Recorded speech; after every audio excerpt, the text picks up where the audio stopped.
following is a Comfortably Zoned Radio Network production.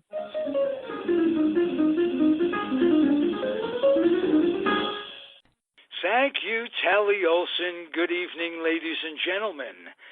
I'm Ralph Tycho of the Comfortably Zoned Radio Network, and it's my privilege to introduce another episode of The Packaged Tourist, hosted by the Packaged Tourist in the magical mystery tour called Life, Matthew DiBiase.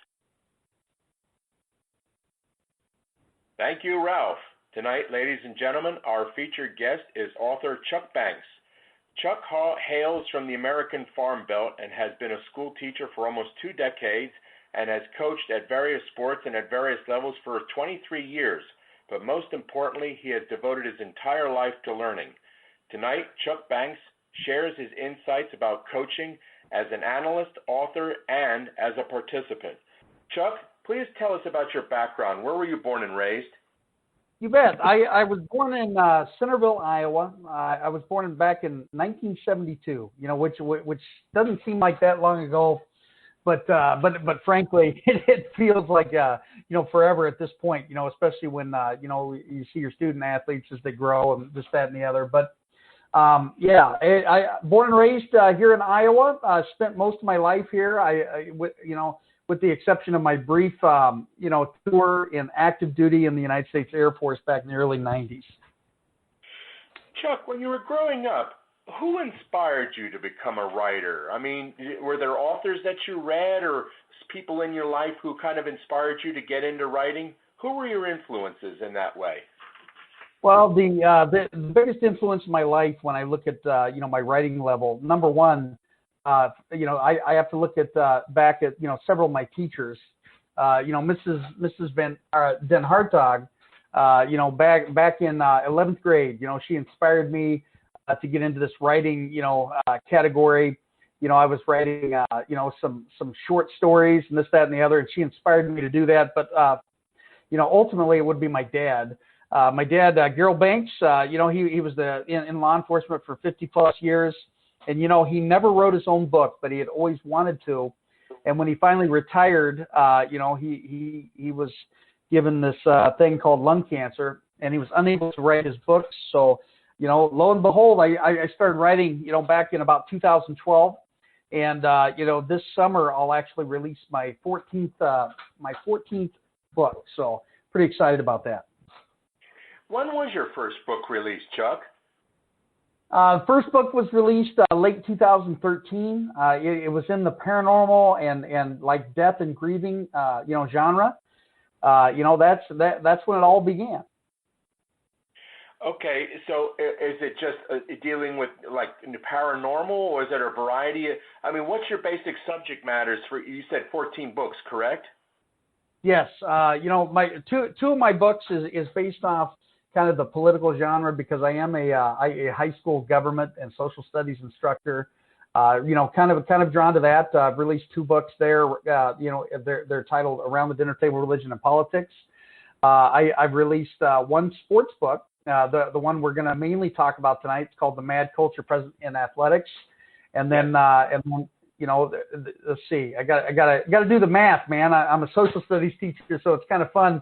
When you dig in there, but 10 books I've released in the paranormal / kind of death and grieving aspect or genre.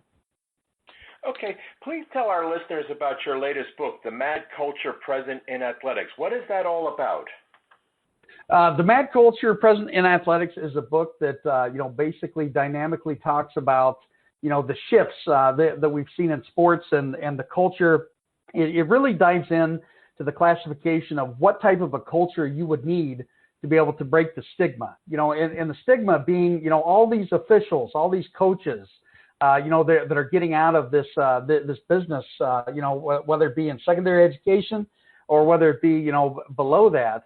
And all of these layers. The book basically, covers the topic, from the parent issues, the community standard issues, this, that, and the other, and it breaks it down kind of like an onion. The layers and issues that you see, and it allows us to basically take a look at organizations And what are the good organizations doing as far as their non-negotiables? What are these these poor organizations where you see a lot of the poor culture that's taking place?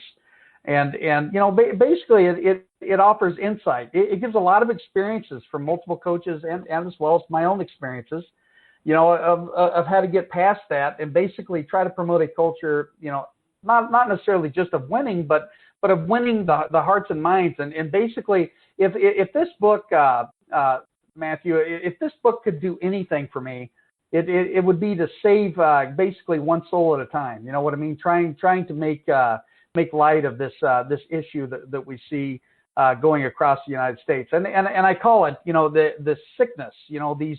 When you look in the parents, we started out with the lawnmower parent.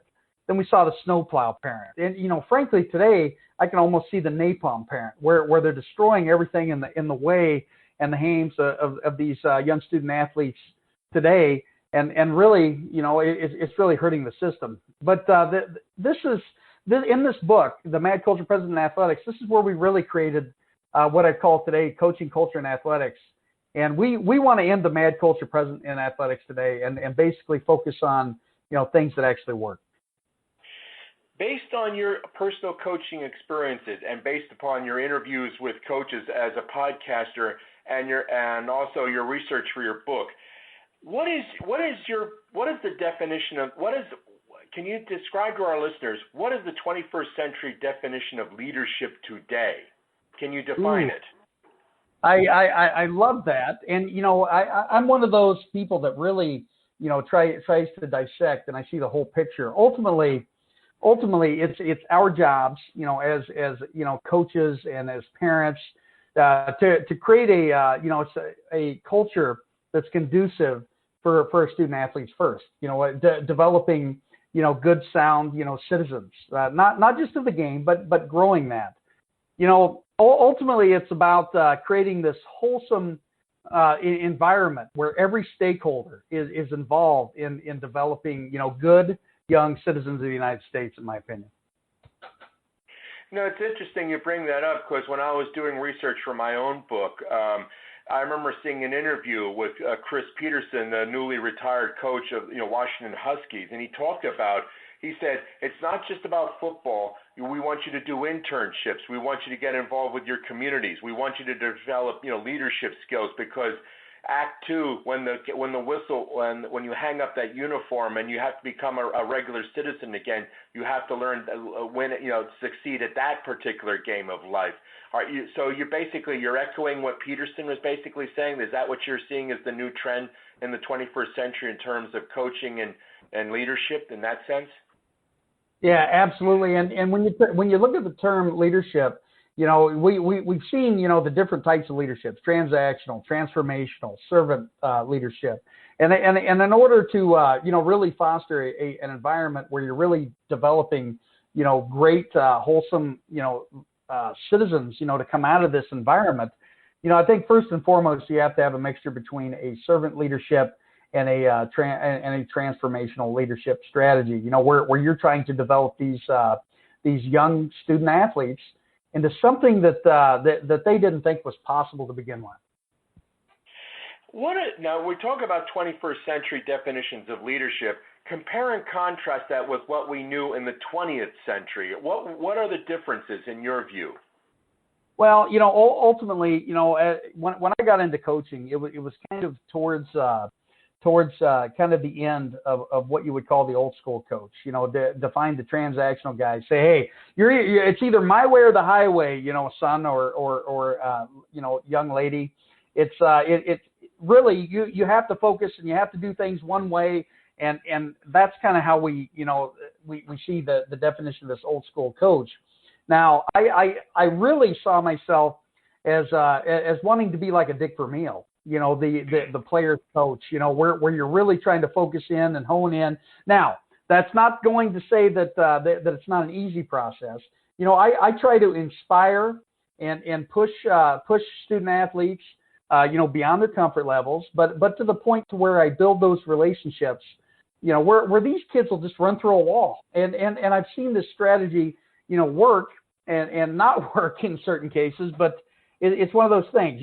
If you look at the in the late 90s and the early 2000s, they were talking about this thing called the multi-intelligence.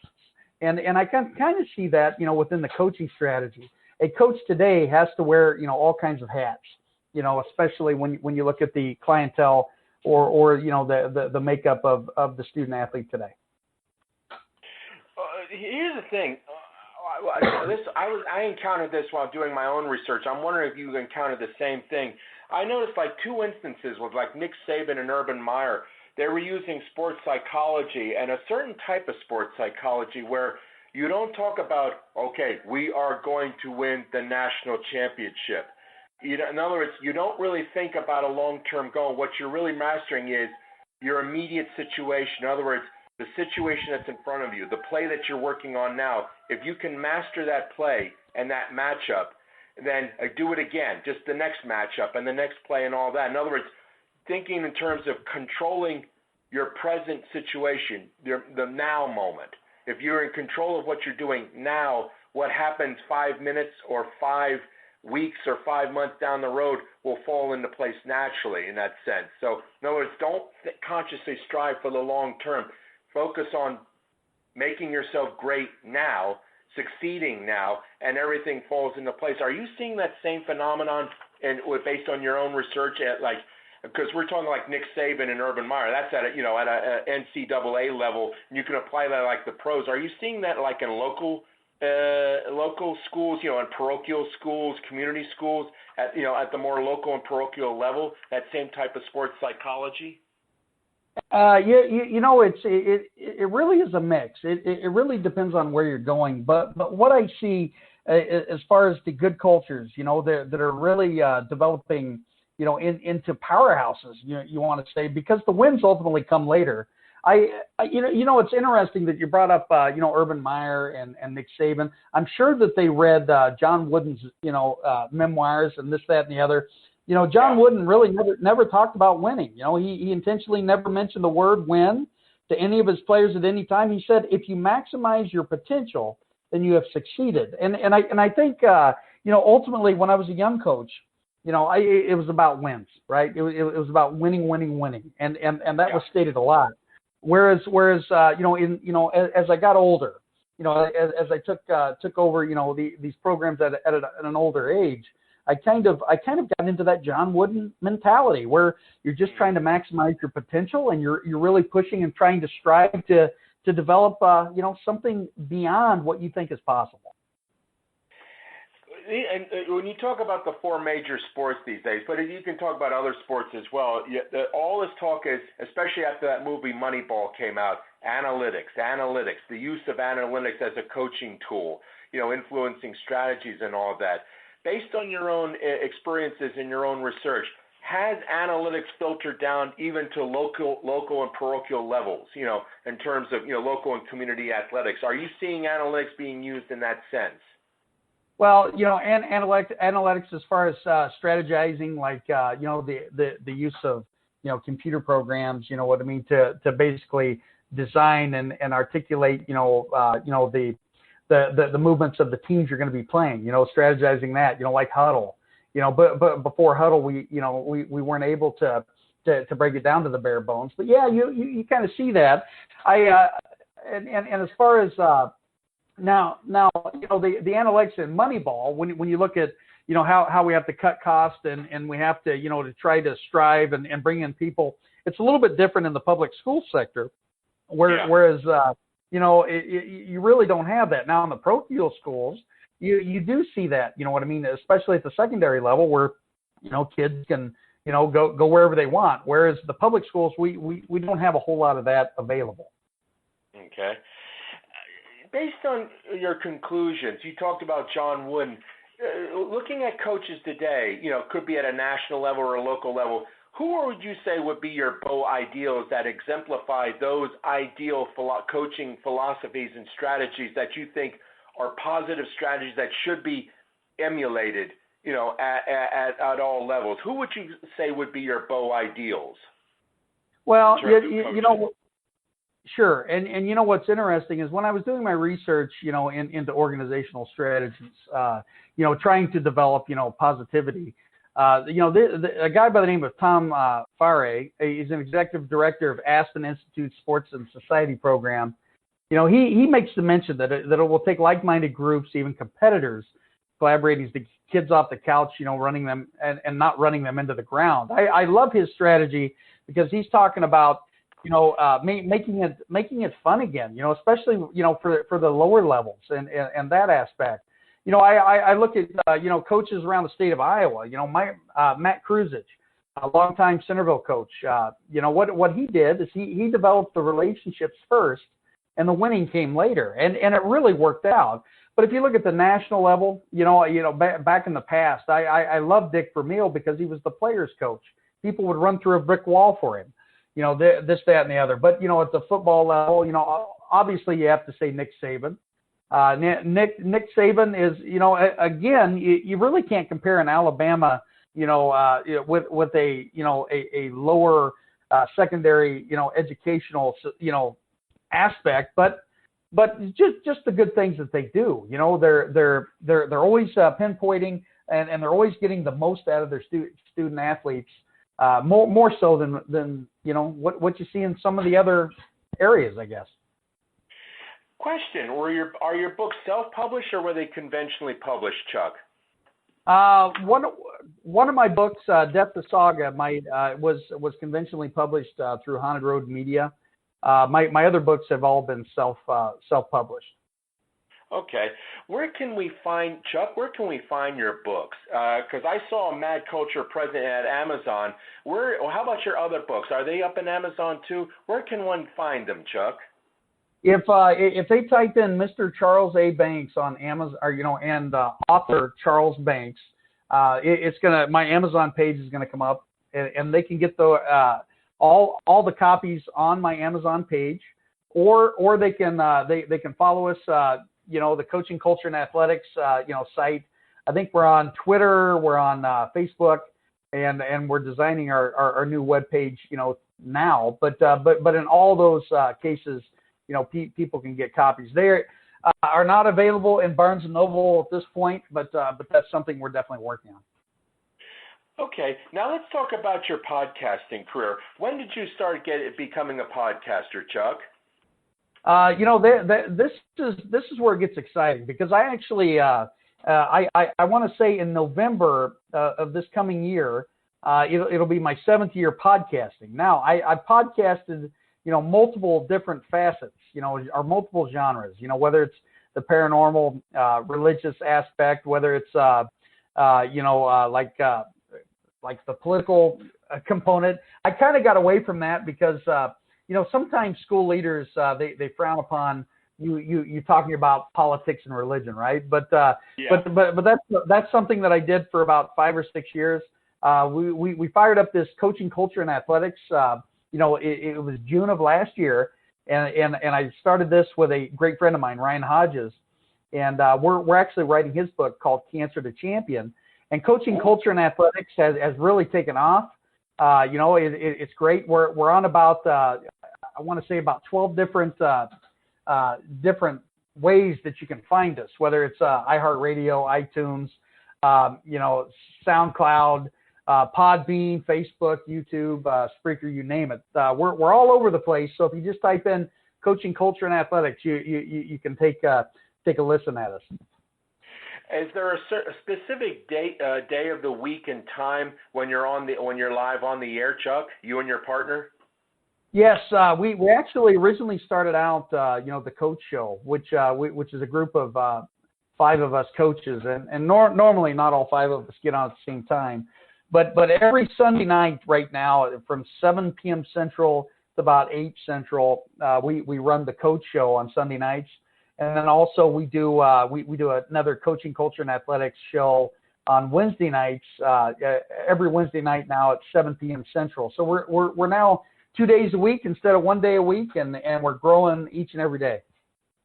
I'd just like to say to my listeners that I myself had the great honor and privilege of being interviewed by Chuck and his partner in a show in January about my book, Lords of the Gridiron, College Football's Great Coaches, and it was a magnificent and wonderful experience, and for which I'm deeply grateful, Chuck. And I absolutely endorse his show, and if you're a coach like to discuss your philosophies, seek out Chuck. It'll be a fantastic experience.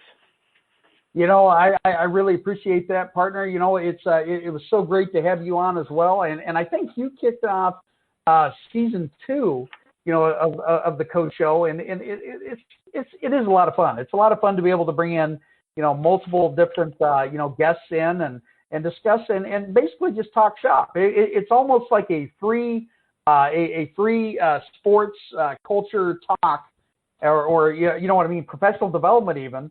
Each and every time we put the headsets on, and Evan Swanson and I, we have a great time, and we had a great time having you on as well.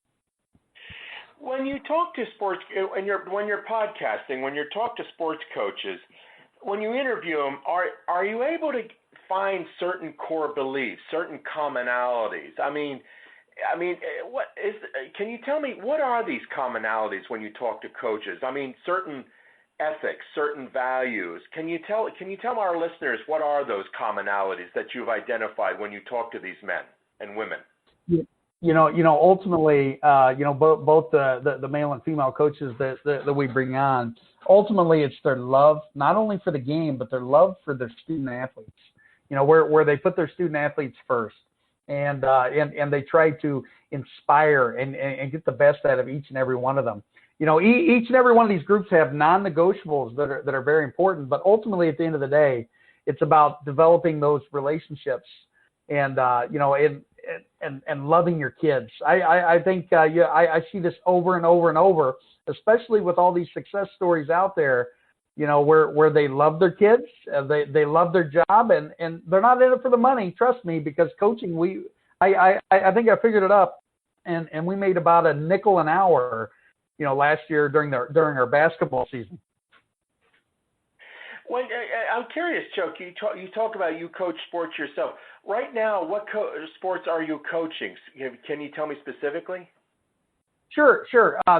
This past year was the first year in 20 years that I did not coach high school football. So it was a little bit different. It was tough, but you know what? I got to be on the sidelines.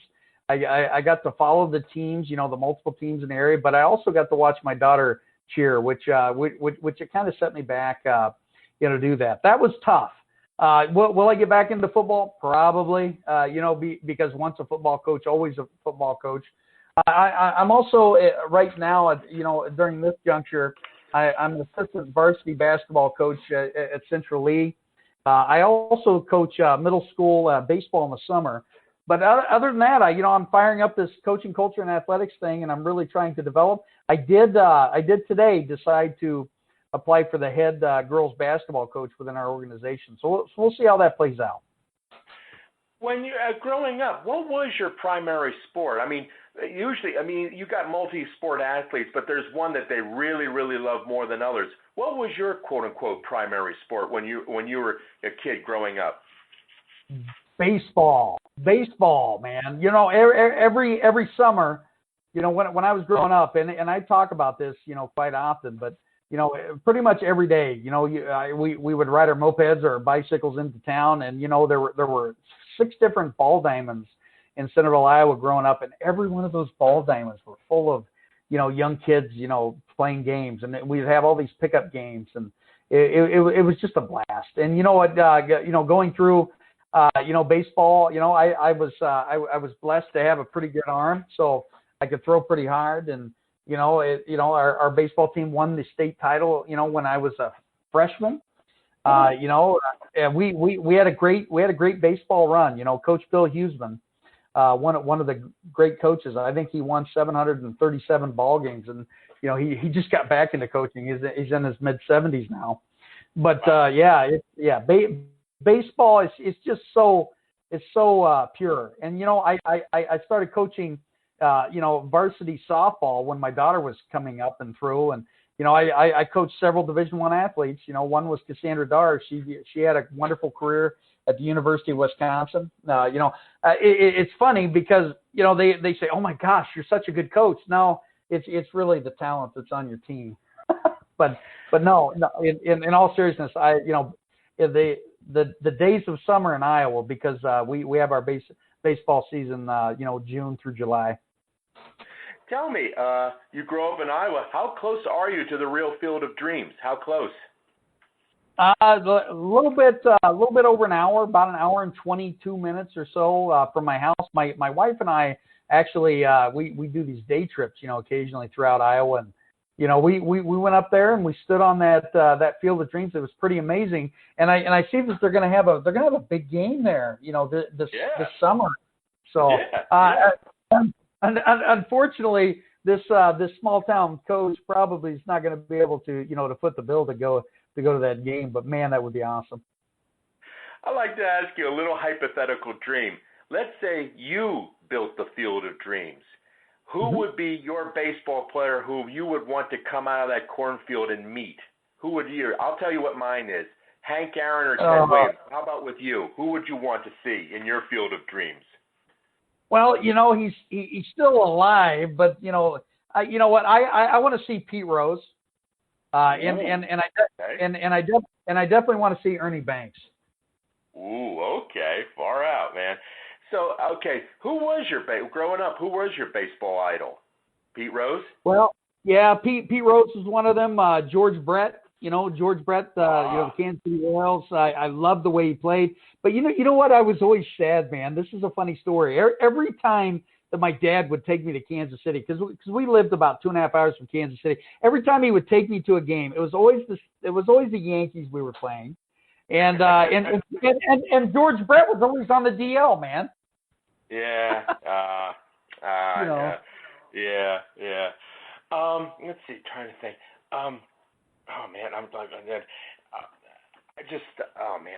Okay.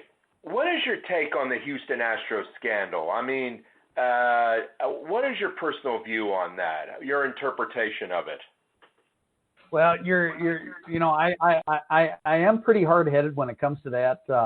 You can't tell me that all the Major League Baseball teams at one point or another has cheated, but as the extreme to the way the Houston Astros or the Red Sox or whatever you want to say, to the extreme that these things have played out, I just I have a sickness in my stomach because they're ruining the beauty that is baseball, in my opinion. And again, as a Pete Rose fan, did he cheat or did he gamble? Yeah. But is it any worse than what the Houston Astros did? So I know Pete Rose has kind of said, hey, you didn't ban them. What about me? I mean, are you one of those that think Pete Rose leniency should be granted to Pete Rose? Is that your personal feeling? Well, here's the deal. Is the ball, that where he broke the record? You know what I mean? On base hits.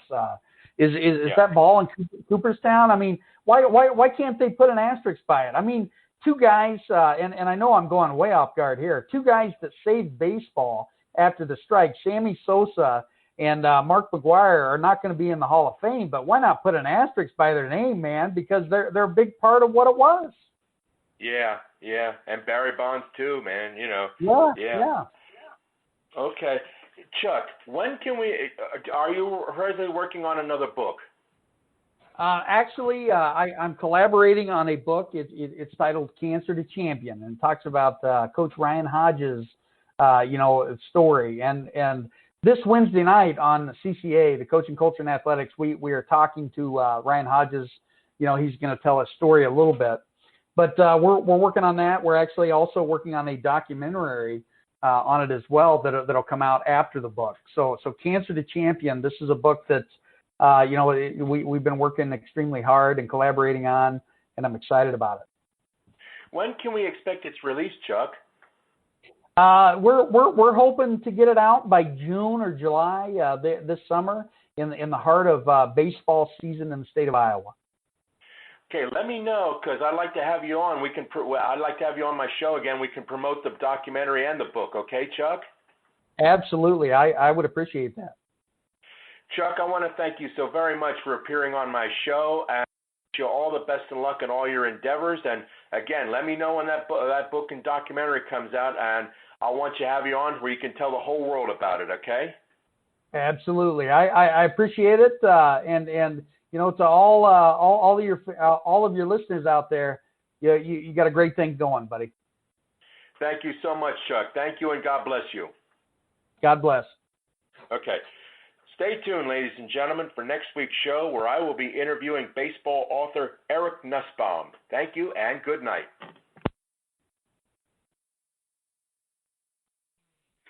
The proceeding has been a Comfortably Zoned network production. You are advised to keep your dreams wet, your humor dry, your children and grandchildren out of military recruiting offices and off the laps of clerics who wear dresses. Thank you for listening, everyone. Happy trails.